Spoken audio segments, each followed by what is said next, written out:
Tay, pupunta po ako kay Lolo. Nagkayayaan po kasi yung mga pinsan namin na magbabasketball po kami nila Lolo. Ganun ba, anak? O sige, basta huwag niyo masyadong papagurin si lolo niyo. Alam niyo naman, medyo matanda na yun. Sige po Tay, sasabihin ko na lang po sa mga pinsan ko. Paano po Tay? Dito na po ako. O sige na, anak. Sige po Tay, dito na po ako. Mga pinsan, makabanding ulit natin si Lolo, no? Nga pala mga pinsan, sabi pala sa ni tatay, magaling daw mag-basketball si Lolo. Kaya gusto ko na siya makalaban. Tara na, bilisan na natin. Tara!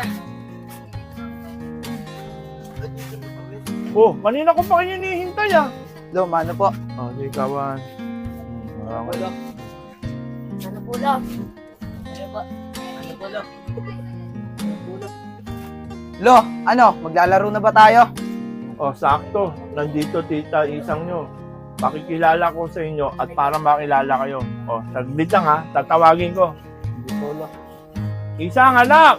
Isang anak! Lumabas ka nga muna rito para makilala mo itong mga pamangkin mo. Sige po tayo, lalabas na po ako. Oh, mga apo. Nandito na tita isang nyo. O sige na, magmano kayo isa-isa. Naku, wag na tayo. Sa dami ng mga pamangkin ko niyan, maaga akong tatanda niyan eh. Teka lang, tatawagin ko muna yung anak ko para makilala niya na yung mga pinsan niya. Jelay, Christine, lumabas na muna kayo sandali. Sige po, Nay. Palabas na po.